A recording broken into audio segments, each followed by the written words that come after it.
L'odeur appétissante du premier repas chaud servi depuis le départ flotte encore dans l'atmosphère humide de la salle de classe où ils se sont installés. Couché sur le dos dans un coin, la tête appuyée sur son pactage, Matteo chantonne. Il profite d'un instant de répit, offert peut-être par la nourriture qui colmate la douleur, par la fumée de sa cigarette qui la consume. C'est quoi cette chanson? Son voisin, un jeune qui ne doit pas avoir plus de 25 ans, et lui a raconté qu'il était maçon, le regarde d'un air intrigué. Ils ont partagé les haricots au lard et commenté en quelques mots les événements du jour. Un souvenir. Je ne vais pas lui dire que c'était un des airs révolutionnaires préférés d'Esperanza. Il en existait une version plus pacifique, qu'elle aimait tout autant. Mais c'est la plus guerrière qu'elle s'amusait parfois à chanter en riant, rien que pour me provoquer. Au vu de sa générosité, elle pouvait bien me taquiner autant qu'elle voulait. Elle avait 20 ans, moi 29. Avec mon nez busqué et le teint foncé de ma mère andalouse, je ressemblais plus à un Marocain qu'à un acteur américain, comme le répétait ma tante. Mais mon front haut, mes cheveux noirs coupés courts et ma moustache bien taillée me donnaient un air d'autorité qui collait bien avec mon métier. Ça peut paraître idiot, mais c'est la première fois que je me sentais vraiment amoureux, avec cet apaisement mêlé à l'euphorie, cette façon de m'être mis sans réfléchir à la merci de celle qui s'était mise à la mienne. Avant, j'avais surtout connu des filles publiques, à qui il est inutile de raconter quoi que ce soit. Elles voient très vite à qui elles ont affaire, et elles ne détestent pas les flics. Elles pensent qu'on est du même côté du monde, celui que personne ne veut voir, et elles n'ont pas tort.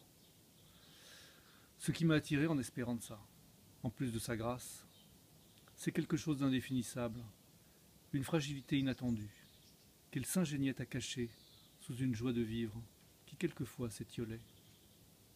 Cette impression persistante que rien, et surtout pas elle, ne venait confirmer, m'a fait décider, à mesure que notre relation s'épanouissait, que mon rôle premier était de la protéger. Le samedi soir, je l'emmenais sur le Passeig de la Barceloneta, face au port de commerce. Après avoir attendu pour nous asseoir à une terrasse et nous rafraîchir de vin blanc en mangeant une friture de poulpe, je lui disais que je l'emmènerais un jour sur le pont d'un des bâtiments qui faisait la rotation avec Palma de Majorque. Elle ne me croyait pas, plissait les yeux et se moquait de moi, qui ne pouvais éviter de tacher ma chemise. J'embrassais ses lèvres brillantes, et je me laissais gagner par les ondes d'un bonheur mêlé de désir. Lorsqu'un cargo manœuvrait pour se ranger à quai et ouvrait ses soutes aux grues, on prenait le temps de s'approcher pour le détailler. Valparaiso, Buenos Aires, Maracaibo. Je lisais à sa poupe son port d'attache et me réjouissais s'il m'apparaissait le nom de la Havane, sans autre raison que la légende familiale d'un grand-père enrôlé dans la marine au temps de la guerre d'indépendance de Cuba, qui n'en était pas revenu. Le monde existait en dehors de l'Espagne, et on pouvait supposer à la vue de ces navires qu'il était vaste.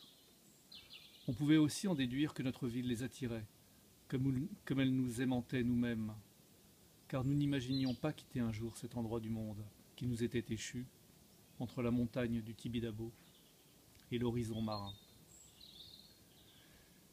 Il n'était pas très tard lorsque nous rentrions chez moi, à Gracia, sous les regards curieux des voisins, et que sitôt la porte refermée, je lui ôtais un à un ses vêtements pour me repaître de la géographie de sa peau nue. Ses seins doux et orgueilleux, son dos musclé par le travail et ses hanches dessinées en un appel à la volupté. Et nous faisions l'amour avec lenteur et fureur, en laissant la fenêtre ouverte sur les bruits de la rue et la douceur de la nuit, qui recouvrait comme un drap nos corps emmêlés.